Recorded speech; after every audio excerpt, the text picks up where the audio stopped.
dark comes crashing through, let the world pass by. When you need a friend to carry you, feels like we could go on for forever. Learn to slam on the brake before I even turn the key, before I make the mistake, before I leave with the worst of me. Give them no reason to stare, no slipping up if you slip away. So I got nothing to share, no, I got nothing to say. Have you ever felt like nobody was there? Have you ever felt forgotten in the middle of nowhere? On the outside, always looking in, will I ever be more than I've always been? 'Cause I'm tapping on the glass. I'm waving through a window. I try to speak, but nobody can hear, so I wait around for an answer to appear while I'm watching people pass. I'm waving through a window.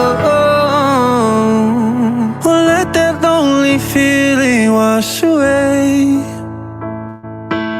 Maybe there's a reason to believe you'll be okay. 'Cause even when the dark comes crashing through, when you need a friend to carry you, when you're broken on the ground, you will be found.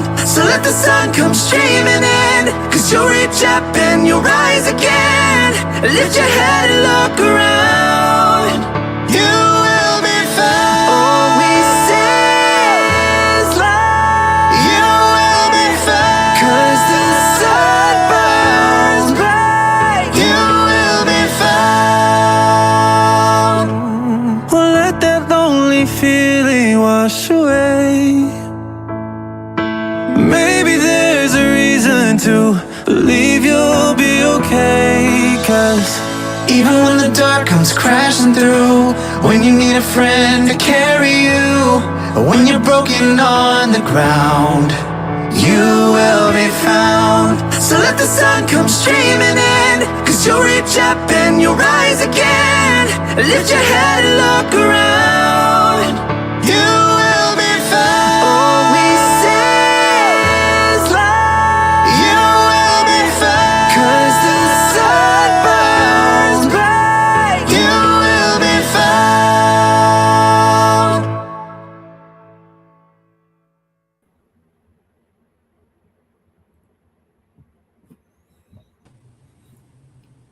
Hello, friends. Cheers to all of you. It's so good to see all of your bright, shiny faces here in the live stream. Thanks, Pam, for setting this up. Looks like we got a couple fans watching on the YouTubes. Yeah, we do. That's good.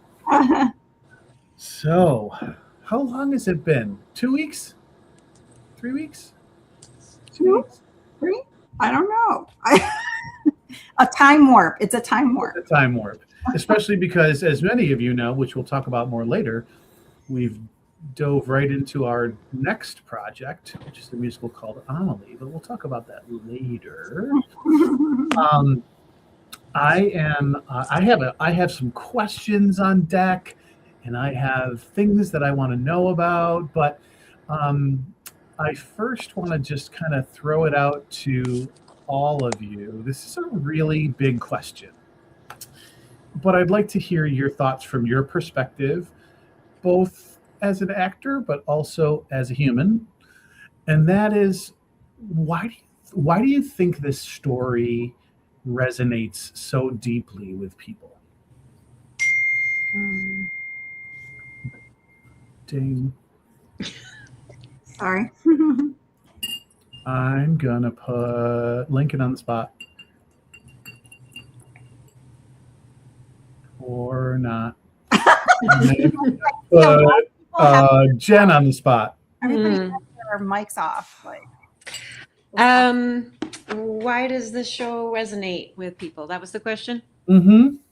Well, I think something that we discovered throughout our process is that just everybody really found a piece of this show to connect to.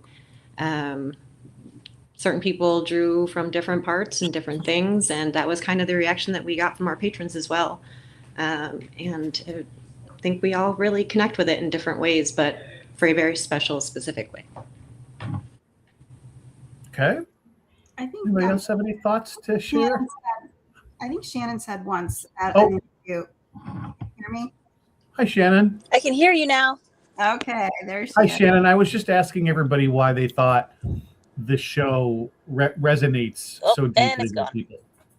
And it's gone. Okay. We are off to a silky smooth start. Can you hear me, Arch? I can hear you, Pam. I can't hear RJ. Oh, weird. Okay. Well, we were just talking about why this show resonates, and I remember Shannon saying at an interview once that there's a something for everyone, and there's an entry point for everyone. And I heard that over and over the course of the 2 weekends. You know, there were moms that were crying because of the moms in the show, and there were students that were crying because of the students in the show. So there was a lot of entry points for people. And I think there's, like Jen said, there's someone to connect with, and, you know, for everybody. So just to kind of get an idea, if you can hear me, can you just like give me a hand if you can hear me? So for some reason, Shannon and Lincoln cannot hear me. Okay. So if I have a question for them, I'll just toss it to you, Pam. Okay. Alex, I have a question specifically for you. The focus a lot of times, and Pam just kind of did it offhandedly, was talking about tears. Made me cry. Maybe Shannon, I don't know. Anyway, you know, This Is Such part made me cry. Where's the joy in this show? Where do you feel like the joy is?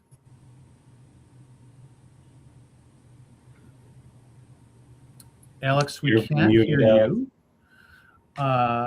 It doesn't say you. Can't hear you. Maybe it's a Bluetooth thing. Like if your sometimes if your AirPods are connected or something.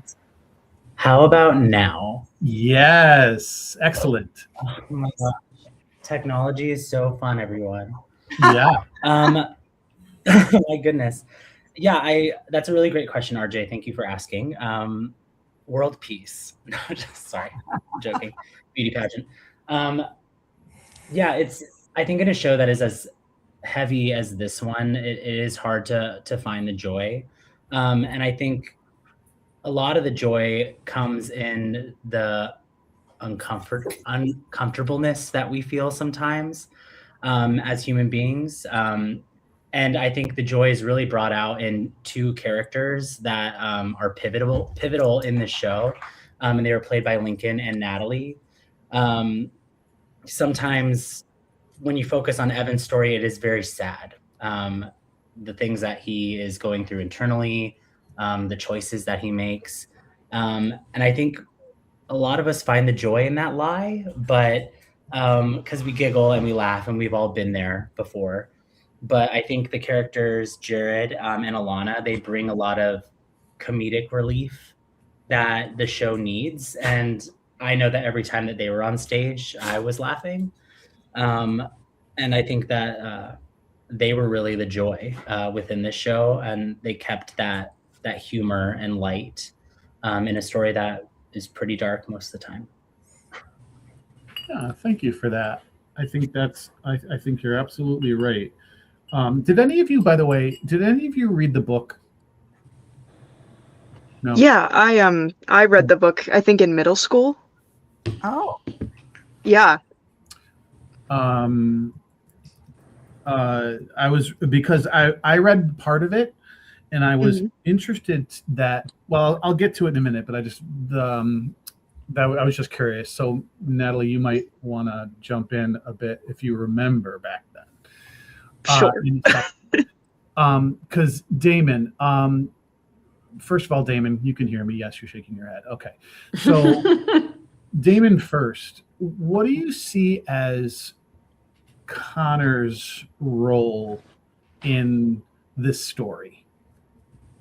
Well, Beyond, he's so central to the story, but yet not in how it plays out. So how do you feel it was, did you approach Connor's role in the story? Well, I approached it very much of not just being somebody that's angry and broken. I tried to approach it as, Connor's somebody that's very human. And so, that was incredibly important just to have that immediate thought, because if you're able to kind of come into the show, I know Connor's kind of very limited with what he's able to do when he's, actually alive, right? But to be able to kind of wear some of that raw emotion and just kind of get people to, it was funny because we had a talk back after one of our shows. Somebody had actually asked me, how did you play such an unlikable person, but have everybody so emotionally invested that when you found out that he took his own life, that they were actually upset about that? And I told him the same thing. I just said, I really just wanted Connor to be human. I didn't just want him to be somebody that'd show up and just bully somebody at school, because, there's just more to that character than somebody that shows up and just gets so violent and so angry so quickly. And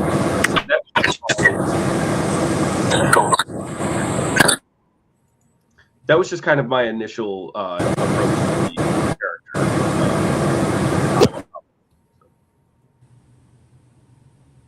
Okay, thank you. I appreciate that perspective.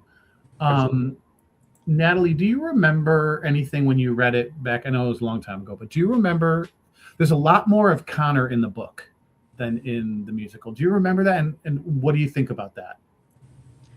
I can't say I remember much about specifics of what was in the book, but I have to say the way that the book reads is very similar to the way that Pam had staged it.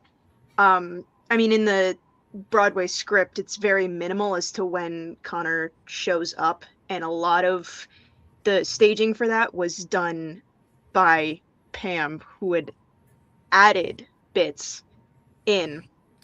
And I think it works better if Connor is there sort of ghosting the story more.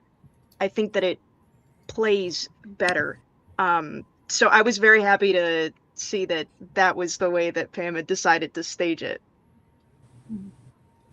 Yeah, I agree with you. I agree with you. I love the decisions that Pam brought in terms of fully realizing pieces of it that they chose not to in the Broadway version. Roman and I had several conversations about Connor and like how to make him likable, even though he's kind of the villain of this story. Unfortunately, at the beginning, particularly. And so it kind of goes along with that theme of you just don't know what people are dealing with. You just, we can't make assumptions about, how people are acting and what they're carrying around that we don't even know. And I think that's true for his character just as much as it is for everybody else in the story. There's lots of loneliness in this story. So I think that's true for Connor too. And I think that Damon did a great job of bringing some humanity to that and really showing that there was more there than just anger. And I applaud him for that. He did a great job. The thing that I find impressive about the way this is written is that it doesn't, even though you come to understand a little bit, it doesn't excuse the way he treated other people, especially his sister. And so she comes to forgive him, but that's a gift she gives to herself, to let that go. So I think that's really strong and great writing. Mm-hmm. My next question is specifically to pull Pat, Jen, and Shannon in here. one of the things I was thinking about as I was preparing was, you all are the real life parents of the group. You actually really have kiddos. And so I got to thinking, like, what did you take away from this experience with that hat on, from that perspective, versus just as an actor playing a parent? Yeah, so for me, my kids got to see the show and hold up signs and hold up just yes, and hold up signs and talk in the chat at me right this very minute. So speaking of, there it is. Yes. So what was interesting to me is seeing how my kids and some people I call bonus kids as well reacted to the characterization of Evan and some of the other younger people, in that they felt it was expressed to me that they felt I've never seen myself portrayed on stage before. And as well as the fact that playing a parent on stage, you sometimes can bring some of yourself into it, and although the character of Larry at times was perhaps slightly unsympathetic, as the play went on, you got to see that he really was trying to be the best parent he could in the only way he knew how. And that's something that I think any parent can relate to. Yeah, thank you for that. I can't get Shannon in here. She's in a car or something, so we can't seem to get her in here. That means it's Jen's turn. Yeah. So, gosh, I don't know. My head's all over the place. RJ, you were asking about the joy earlier, and this kind of relates also to the question you're asking right now. Every single time we finished the show, I had just had a deep catharsis. And I always walked out of the theater feeling 1,000 pounds lighter than I did when I walked in. And I related so closely to my character, to Heidi. She's real to me. I see her. I talk to her. I know that probably sounds nuts. But just this morning, I had an experience where I felt like I let my son down. And the mom guilt was high. Mm-hmm. It was eating away at me. And it was Heidi who helped me pass that. So that was my takeaway, I guess. That's amazing. Thank you for sharing. I appreciate your vulnerability in sharing that. I know that there's many times, even though, mine were older when they came to me and almost fully formed. You do have those moments of regret when you're like, why did I just say that? I know better. So thank you for sharing that. Jen did such a beautiful job with Heidi too. It's such a complicated character, and particularly in the end, because she's just trying so hard. And in the end, when she finally just like relaxes and just shares what she knows and is there for him, it was perfect. It was just beautiful. Thanks, Pam. Yes, absolutely. As the kid of a single mom, doing that job is doing both jobs, more than both jobs. But anyway, I just thought it was really you really did a nice job realizing the struggle that was that. And I think Alex did a nice job too, by the way, interacting in a way that was very realistic. So yes, some of that's in the script, but that's just words. No, Alex is a wonderful scene partner. RJ, let me run a little video of that. Sure.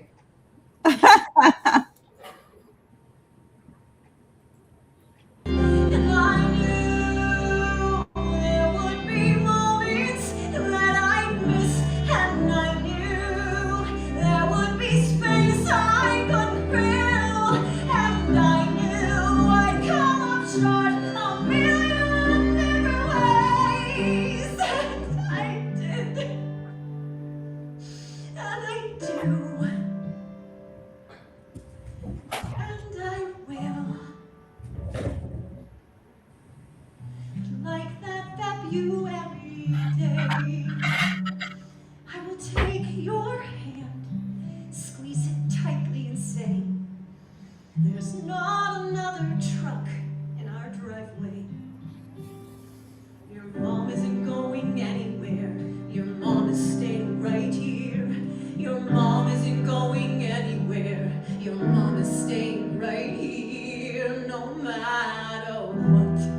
You'll see.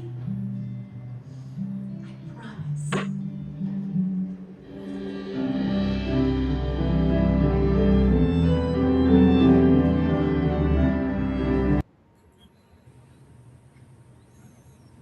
Where is everybody? There we are. Love, love, love, love, love that. I know. It's like,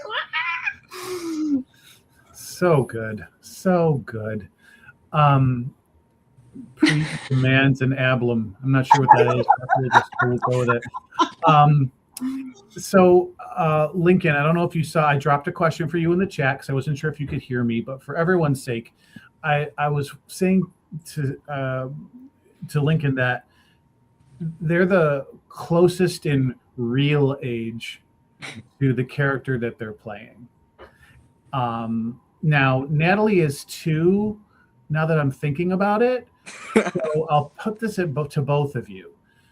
How do you feel like, so the show talks about social anxiety disorder and depression and those kinds of things that youth are facing, and wondered what you feel as though the role of, or the impact of social media on the anxiety and the pressures that kids are feeling.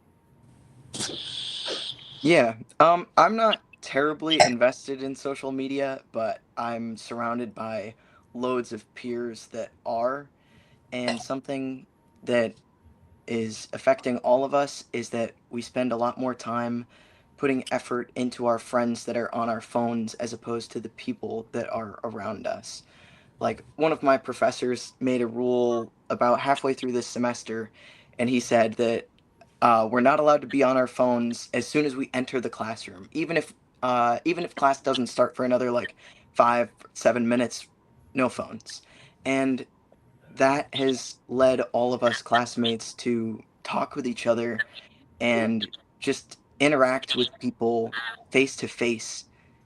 And it's so amazing, and just such a simple rule like that, it really changed the dynamic of our classroom and the work that we do together. So I think that social media makes us forget how important those people that are near us actually are.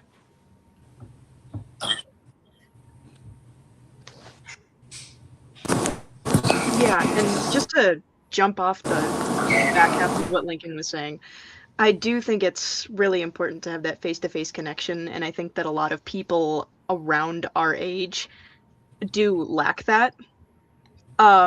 Just because there's such a big push for everything to be centralized online. I mean, you have all of the people you've ever loved right here in this tiny little like metal box, and you can talk to any of them at any time. But it lacks the connection that we feel when we do stuff face to face. So yeah. It's interesting because I have a colleague who studies the role of social media and in kids' lives, and she often brings up that it's often vilified, but at the same time, it also provides an opportunity and an access to community. And so, for everyone, why do you think that the Connor, the Connor Project, why? I mean, obviously it resonated with people before it turned ugly, perhaps, but initially it brought all these people together. What about that?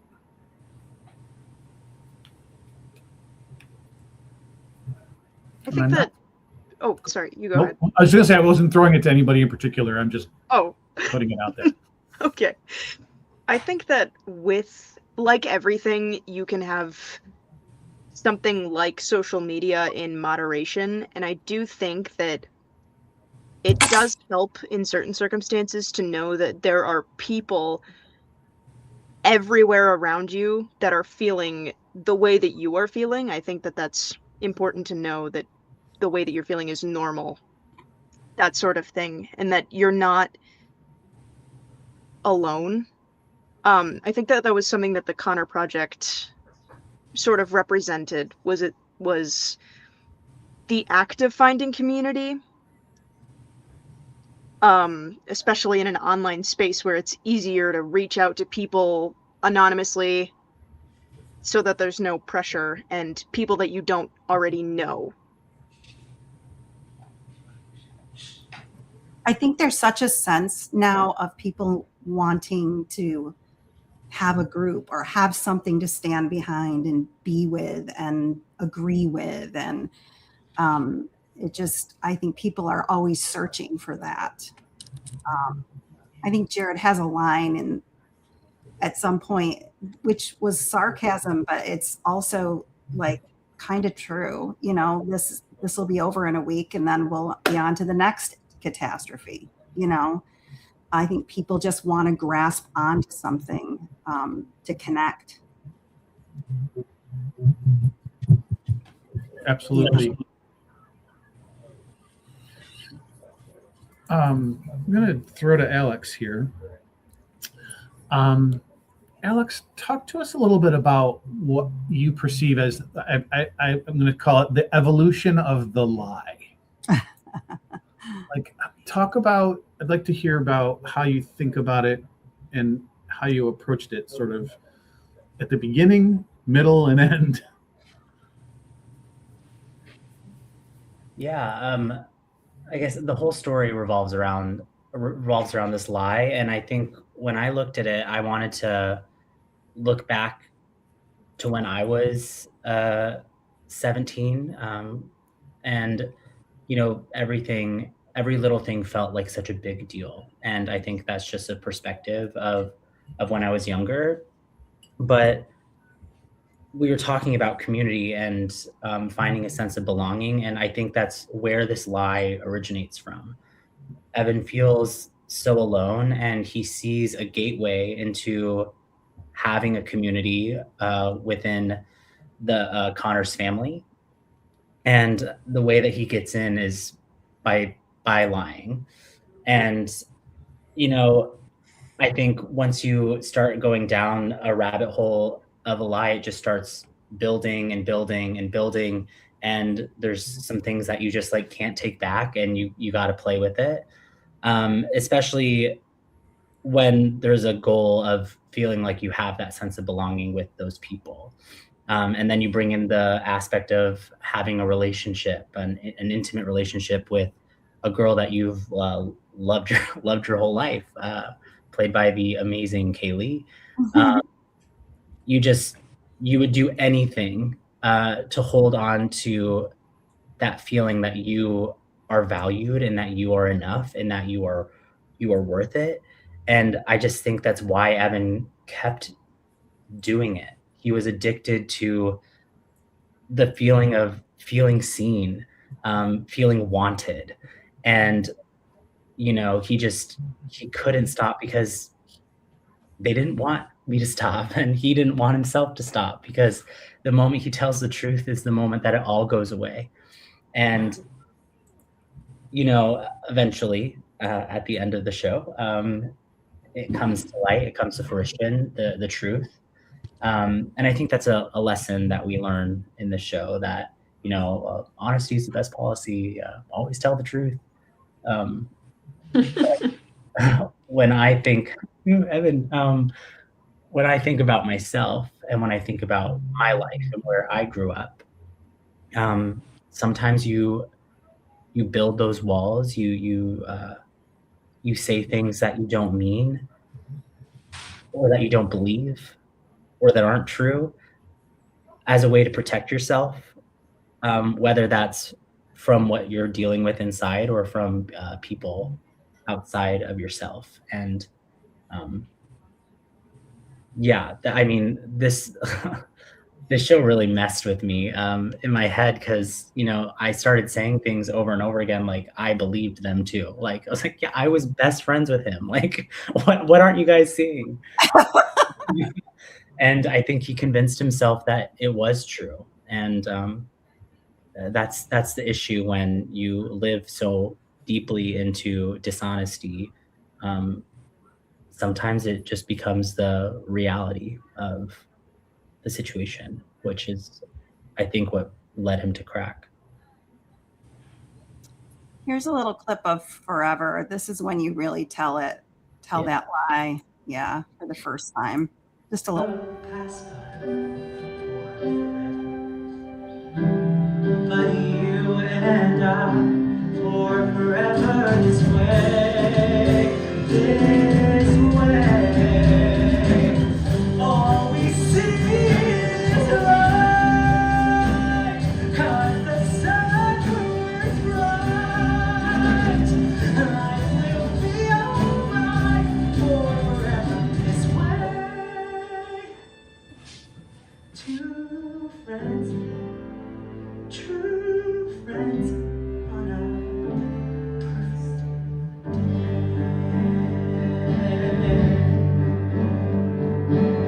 Thank you, Evan. Thank you. Thank you. Thank you.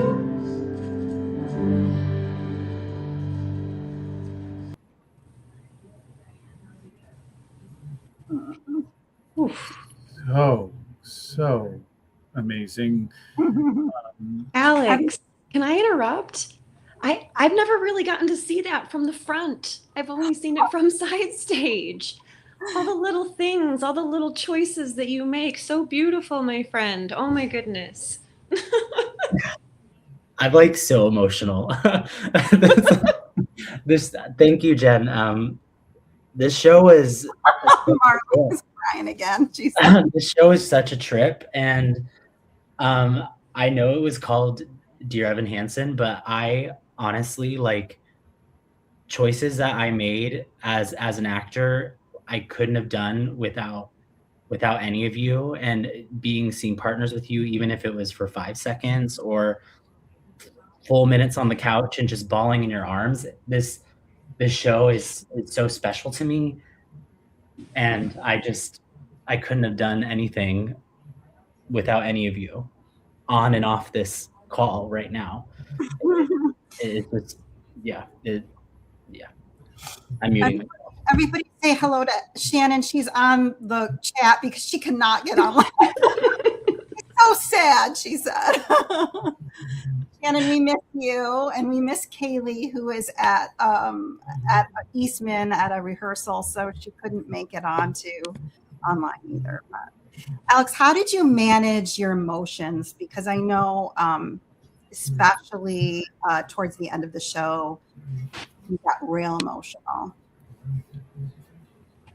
It's hard to sing when you're crying. It's real hard. Really? I didn't know that. No, I had to almost like disassociate fully. Like even in the moments when I'm off stage for what felt like 2 seconds, because it was, I had to like completely disconnect from what Evan was feeling, because otherwise I could have cried literally being pushed by Damon. Like when Damon pushes me in the beginning, the closing night, I almost started crying, and I was like, oh my God, like I can't do this right now. I had to like completely like flip it into fear. And when I left the theater, just like Jen said, like I felt like I was carrying 20,000 bags of flour. And when I left, it felt like I just left it all there, and I could breathe again. I just had to disassociate, Pam. And I think that is probably the best thing that saved my mind during this whole show. I got a big question for Pam, but I'm going to save it for just a second, because first I want all of you to share just a little bit about, well, let me go back. As an audience member, not both the first time I saw this, but more so with your production, I found myself thinking more, maybe it's because I knew the story, but I was thinking more about forgiveness and the role that forgiveness plays in this show. So I'd like all of you, like from your character's perspective, like what was the role of forgiveness in your story arc? And I'm going to make, I need to send this to Lincoln so he knows what the heck I'm talking about. But Damon, would you mind starting? I wouldn't mind starting, but I don't know if I could give you an exact moment of forgiveness, because Connor doesn't really ever forgive himself for the choice that he made, but he does kind of, I would say that he kind of forgave his family. And I think just kind of watching the entire story, and that's why I was also happy that Pam was able to kind of extend Connor's character to be able to kind of live through some of those moments and see some of the things happening, because for him to kind of be able to see his family kind of experience this too, and maybe try to know their son better than they thought they knew him before, and kind of, I just think the show in general and just living through those moments were kind of the moments of forgiveness for Connor for me, I think. Yeah, for me, it was sort of like a next to normal esque quality. If you didn't see that, ask Pam. She might have a bootleg copy of our production of Next to Normal. But this idea of the person getting to see the pain from outside, yeah, I can totally see that.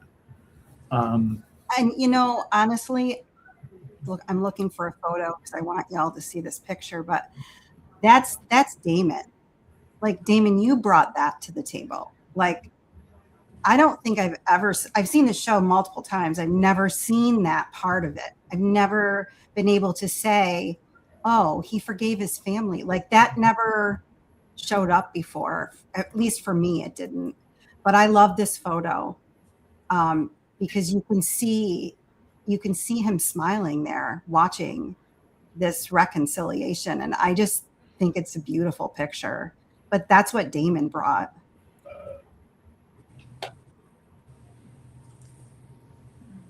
So I just asked Lincoln to jump in next. So I can't really speak on the end of Jared because I feel like it ends on a pretty sour note in Good for You. But before that scene, Jared and Evan are, I consider them friends. Jared considers them family friends, but I think he's just uncomfortable with admitting how close he is to Evan. And perhaps maybe he doesn't want to be associated with Evan as much as he really is. But besides all of that, he's always at Evan's side. Evan makes some bad decisions, and Jared will throw a couple of quips at him about it. But, he's there to help him dig it out. Like, he's like, you went over to the Murphys and you lied about all this stuff, but I'll help you write the emails. I'll help you start this Kickstarter. I'll help you do this. I'll help you do that. And he's always there for Evan, and he lives with the fact that people make mistakes, and he tries his best to help his friend out. Yeah. Pat, first of all, I hope you're having multiple proud dad moments, because like Preet's comments, I am. Like Preet's comments are making me like. Anyway, I know this. I love you as a person, so this is getting all of them out here. I just yeah. But in the terms of in the sense of the show, this is for Preet. Yeah. Thanks, kid. In sense of from the lens of the show. Yeah, so I think for Larry, there's a few different levels of forgiveness, most strongly with himself, because I think we get the idea that he was hard on Connor, but that he did so because he wasn't sure how else to help him. But there was also that sense that he doubted that at some points. And I think so for him, it was about forgiving himself. And that is really what the lie was able to help him do. But alongside that, I think that his relationship with Cynthia involved some mutual forgiveness there as well, in terms of how they went about things and kind of how they lost their own connection or weakened their own connection in the process, and how they had to forgive each other as well. Jen, you want to jump in next? Sure. Forgiveness. It's so many different ways this comes into play in this musical. For Heidi, for my character specifically, I want to go back, I guess, to So Big, So Small, because I always viewed that song as, showing Evan that, this thing that seems so big right now, someday it's not going to be such a big deal and you're going to get past it and everything's going to be okay. But there's also like this other component to it of Heidi shares this story where she knows that she was going to come up short and she had to forgive herself for that, and showing Evan that eventually when you get there, it is okay to forgive yourself for this big, huge thing that you've done is going to be the only way that it becomes a small deal later down the road. So, and that was actually what helped me this morning, if I'm being honest, was reminding myself that it's okay to forgive myself. There you go. Pam, I'm glad you put that up. I was just going to read it, but you've put it up there. So Shannon's thinking about Cynthia, and yeah, there it is. And her relationship, and she and Kaylee both, we missed them tonight, brought so much to this story too.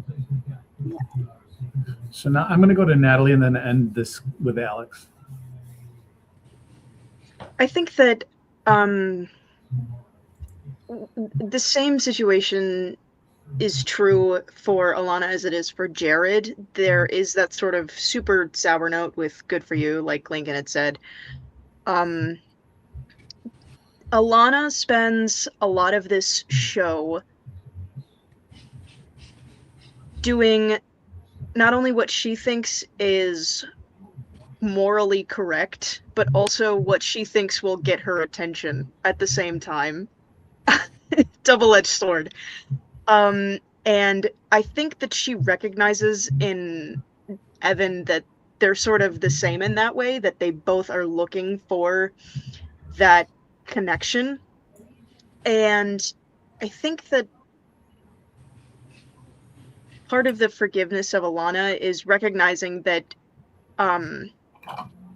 Evan feels bad about going about doing that the way that he did. Sort of the attempting to help people but lying. And I think that in the end, there's a sense of forgiveness because Thank you. Point blank, Evan did help people. he did a lot of good and he did a lot of harm, but looking at it objectively, I think that there's a greater ratio of the good than that of the harm. And I think that sort of being able to take a step back and let go of what you're feeling guilty of, whether that's through somebody else telling you that it's okay to let that go, or whether that's you telling yourself it's okay to let that go. I think that's what she brings. Since Good For You came up a couple times, here's a clip of Good For You.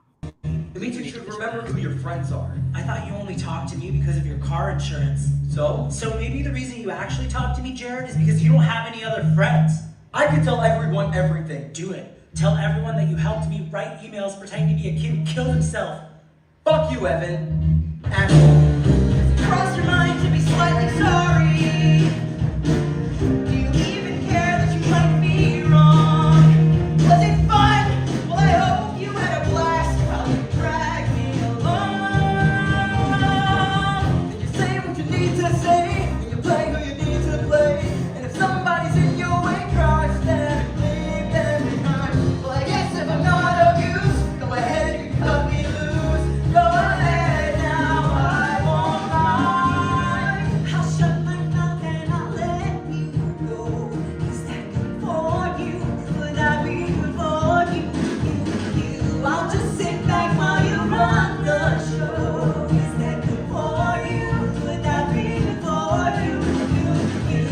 Shut your time and outlet. The Pope is about to sing. Can't rest your own without me. Tell me how you choose the story. All the seconds are here on the crossroad track. Don't crack goodbye. Stop it, just let me out. So you got what you always wanted. So you got your dream true. Good for you. Good for you. Gotta taste the life so perfect. So you take it to someone new. Good for you. Good for you. Good for you. Good for you. So you got what you always wanted.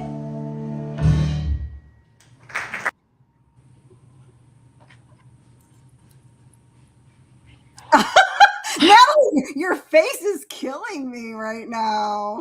I was I holding my have breath. never seen that from the audience. I didn't know it was like that.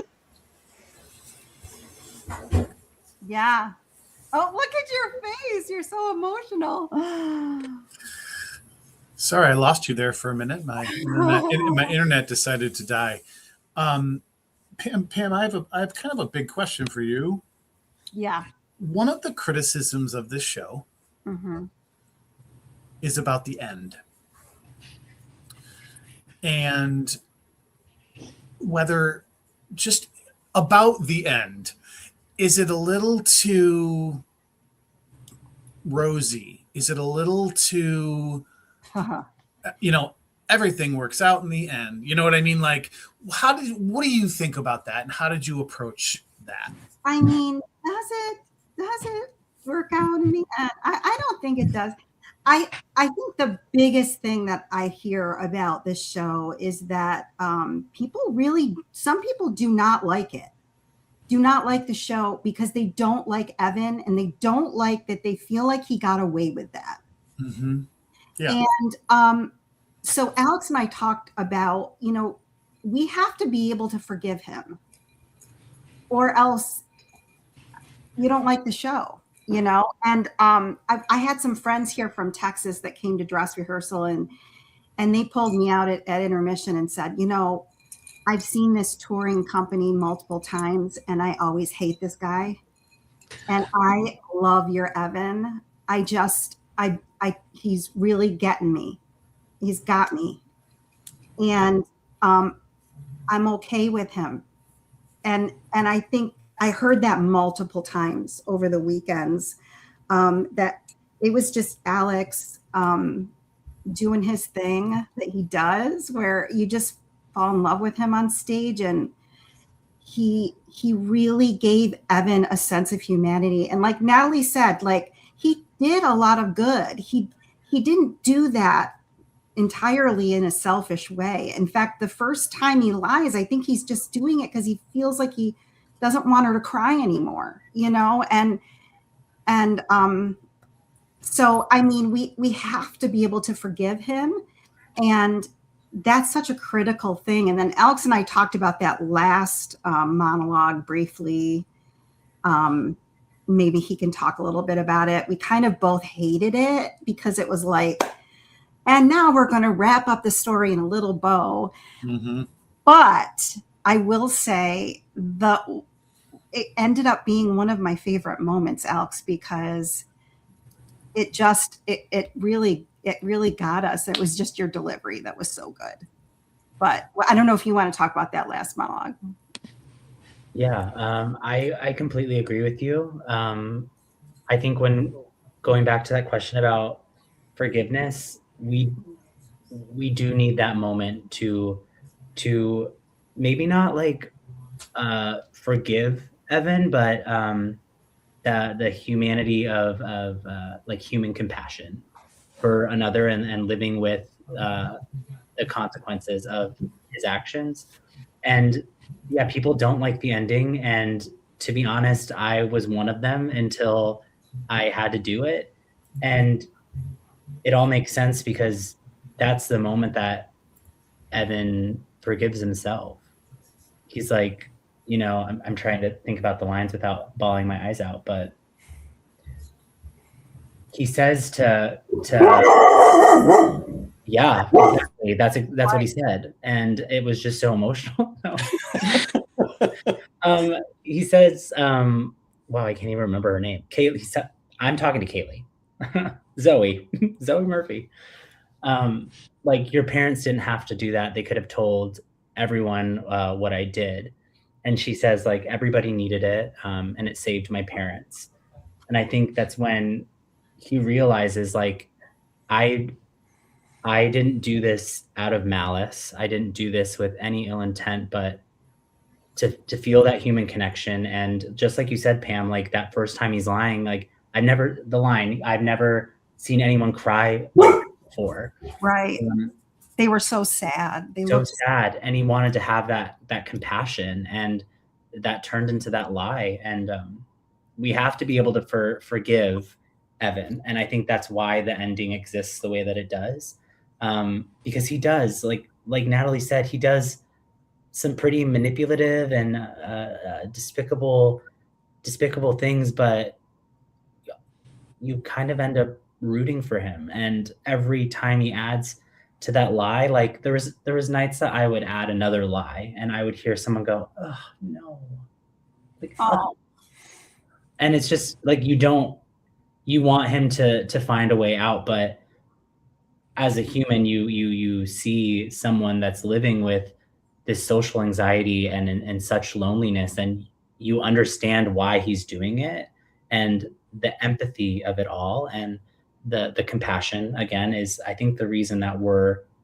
able to not necessarily forgive him, but, understand and acknowledge that he knows that he was wrong too, and there was a why behind everything that he said. yeah. I really want to show this last clip of words.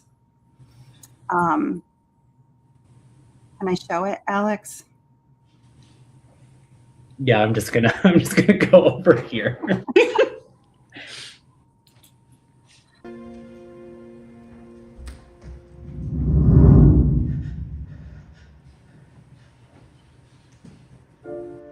This was just a sad invention. It wasn't real. But we were happy. And I guess I couldn't let that go. I guess I couldn't give that up. I guess I wanted to believe. 'Cause if I just believe, then I don't have to see what's really there. No, I'd rather pretend I'm something better than these broken parts. Pretend I'm something other than this mess that I am, so that I don't have to look at it and no one can look at it.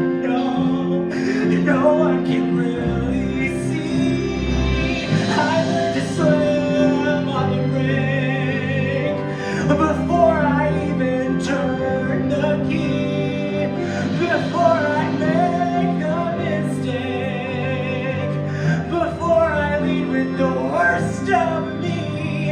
I never let them see the worst of me.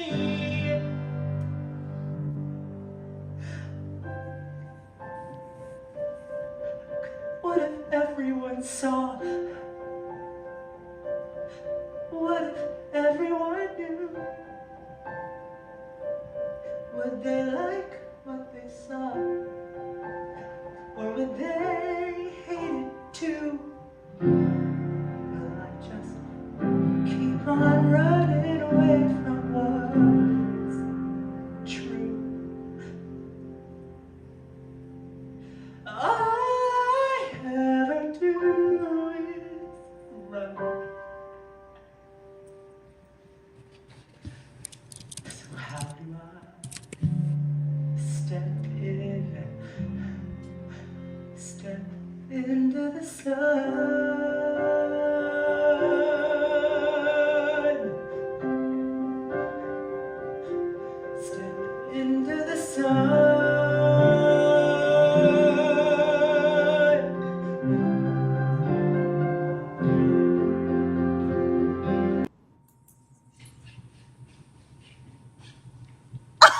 Natalie again with the.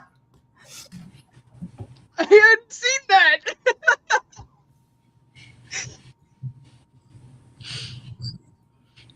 So good, Alex. Just beautiful. That song is so hard to sing.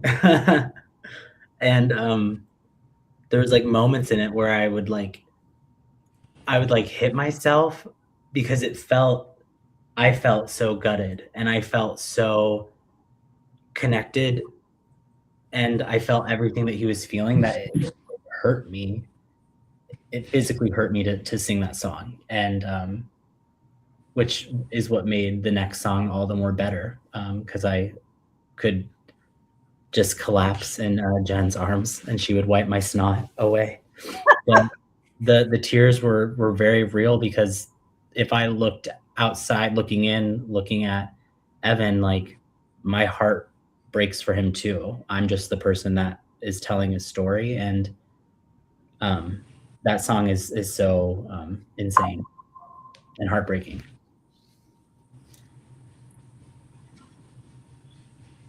Well done, my friend. Beautiful.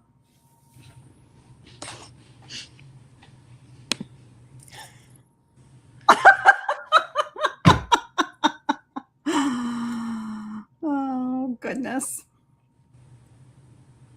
RJ, we can't hear you. Yeah, I was reading some stuff that Ben Platt said about the production, and he said that he actually has enjoyed other Evans performances more than his own, because he didn't have the same struggle. He went to a very progressive high school. He was never ostracized for being anything, artsy, gay, anything. And he felt that, other people that have been able to bring that layer to the story, there's something about it. There's something they bring. And I think it is the end. That it can be powerfully sung, but it's not always powerfully felt. So I want to thank all of you for what you did. And before you go, I'm not going to read it online here, but if you read the comments, this really hit with some people who have really been there, and really feel like they saw themselves in Evan and have themselves come out the other side, forgiving themselves and forgiving their experience and getting found. And I think that's a true gift that you gave to hundreds and hundreds of people that got to see you pour your guts out on stage. So thank you. Thank you. Thank you. Thank you. And I'd just love to thank Haley and Shannon, who aren't here. Yep. And then also just like Meredith, who was our music director, and our amazing band that we had that was just killing it. And our amazing crew that we had working. That was a tough show to run. That was not an easy one. Our crew was working hard. So I'm so proud of this piece of theater, and I'm so proud of this group of people, and love y'all so much. It was just perfection. Pam, not to break up the Dear Evan Hansen love, but do you want to give a little bit of a commercial about our newest project? Yes, Amelie has started, and Meredith's actually at rehearsal right now. It's going to be June 5th through 13th. And it's funny because Amelie is in a lot of ways very similar to Evan. She's a loner, and she's extraordinary, and she doesn't know it. The music's really lovely. It's really interesting and hard. Damon is in the show, and he's learning how to play the accordion. Natalie is in the show. Pat is in the show. Shannon is in the show. So we have some Dear Evan Hansen folks in the show.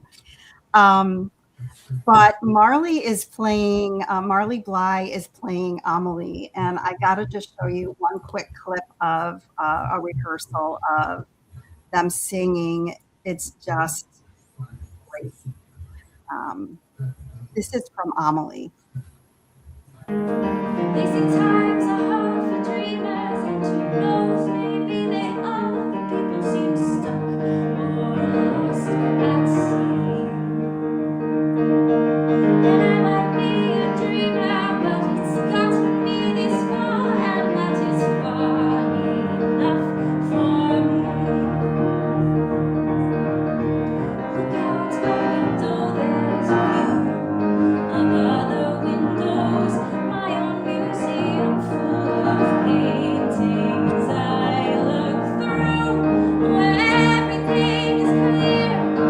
It isn't where I am, it's only where I go from here. What matters now is I am not afraid, as everything I ever need appears. This is how my world gets.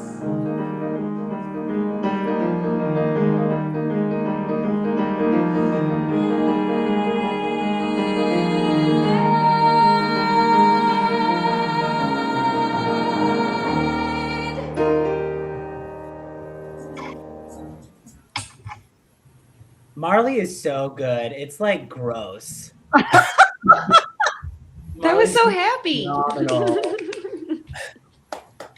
I love the lyrics of that song. It's it's a lovely song. And Marley is already sounds amazing. Already got her French accent going, and all of them do. We're doing it. We're doing it. It's going to be fun. It's going to be fun. It's much sillier than Dear Evan Hansen. I promise you all. You might cry a little bit, but it is out of joy. There is a lot of silliness in this show. You have singing gnomes and Elton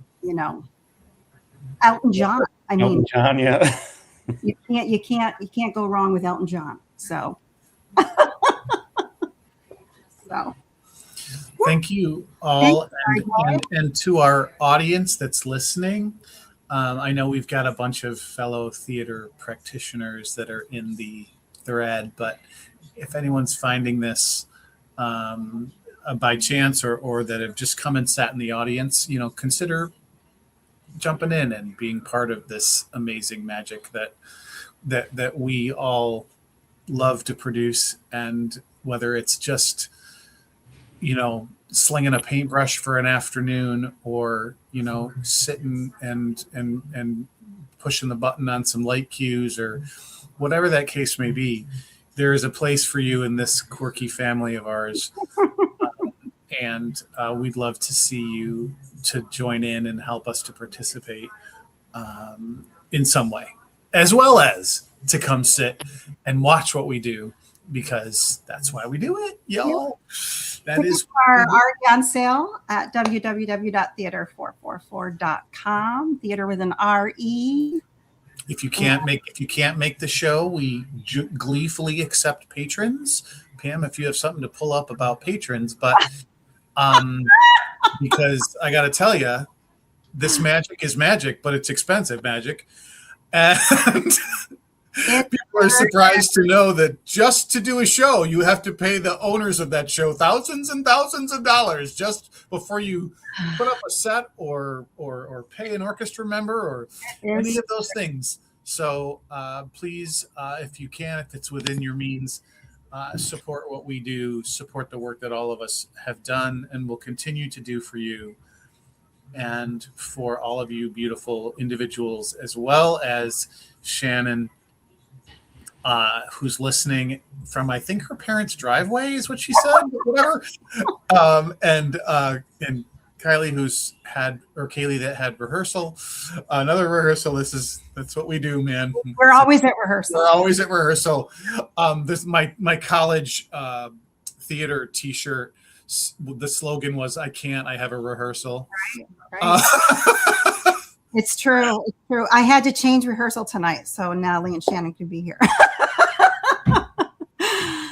After Amelie in the beginning of June, we're going to have auditions for Dogfight, which is also another sleeper story that if you don't know it, you should look it up. It's just so good.